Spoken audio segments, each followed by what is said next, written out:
Jumille vastaanottamaan hopeaa. Hän on junioreiden maailmanmestari ja pronssimitalisti siltä tasolta. Oli MM:ssä 10 joukossa, siellä sijoitus 9, joten erinomaisen kova nimi.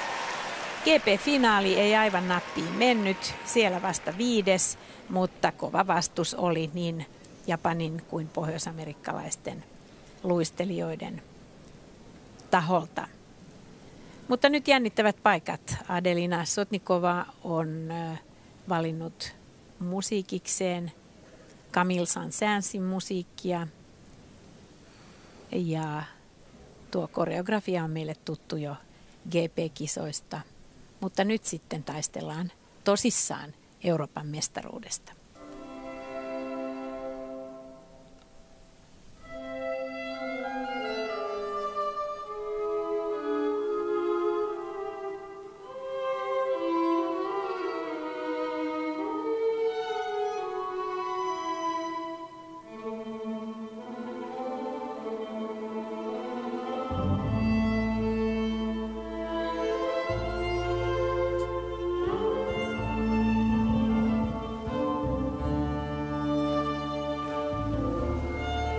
Kolmoisluts kiertyy hieman ulos, eikä Adelina saa siihen kolmoistulppia perään, jonka oli suunnitellut.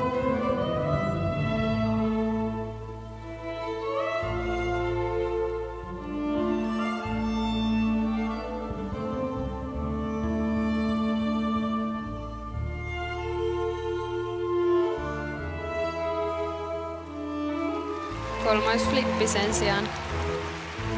Oikein hyvä ja laadukas.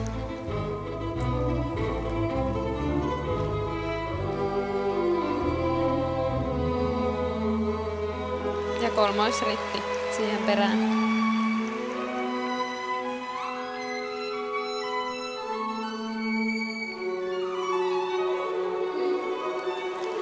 Nämä ovat kyllä Adelinalla aivan omaa luokkaansa, nämä vaikeusvariaatiot.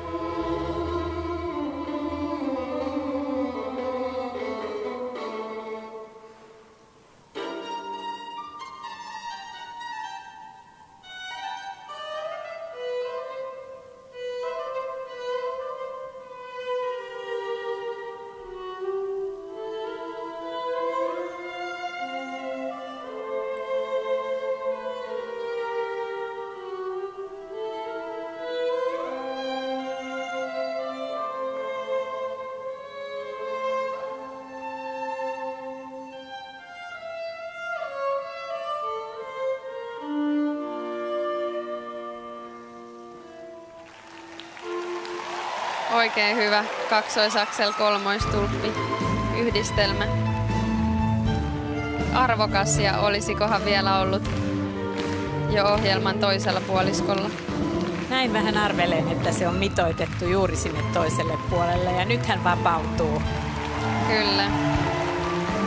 Näytti ehkä se ensimmäinen kolmoislutsi virhe menevän jännityksen piikkiin, ja sitten tulee tämä harjoiteltu työ, joka näkyy sitten tässä rutiinissa. Kaksoisaksel. Kovassa kunnossa täytyy Venäjällä kyllä olla, jos mielii olympiapaikkaa, ja Adelina on siinä kyllä nyt kovaa kiinni. Hän on lyhyet-ohjelman jälkeen johdossa, mutta hyvin niukasti. Heti hänen perässään ovat maanaisensa Julia Lipnitska ja Jakka-Olina Kostner.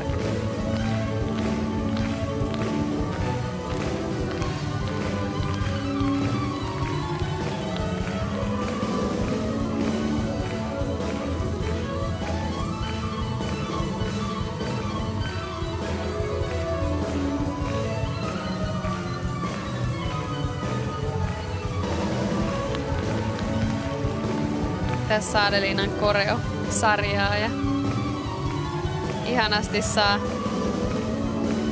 tämän tunteen mukaan, kun on hyvin mennyt ohjelma, niin näitä on vapaa-ohjelmat silloin, kun se loppu on hyvin harjoiteltu ja musiikkikin tukee sitä hyvin, niin tässä on lopputulos. Erittäin hyvä taistelu Sotnikovalta. Täytyy sanoa, että siinä alussa oli tuota mainitsemaasi jännitystä ja hän osaa ne asiat todella hyvin, mutta jännitys pilaa monta kertaa sitten sen herkän vaiheen siinä alussa. Se on niin kova paikka pitää se pää tiukkana ja tehdä vaan se rutiini siinä alussa eikä lähteä lentoon. Ja hän pystyi sitten palaamaan tuolle omalle perustasolleen aivan selkeästi ja sitten tuli se nautinto tässä lopussa. Eli aika hyvä draamankaari tähän saatiin. Todellakin on 3 kärkinimeä, jotka mainitsin siis. Johdossa oleva Sotnikova,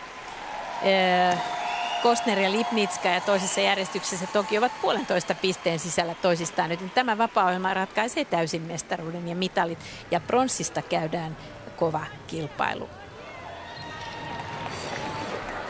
Kyllä tuntui tuossa, kun Adelina meni alkuasentoon, niin ihan katsojanakin jännitti hänen puolestaan, mutta onneksi sai sen karistettua sitten ensimmäisen hypyn jälkeen. Ja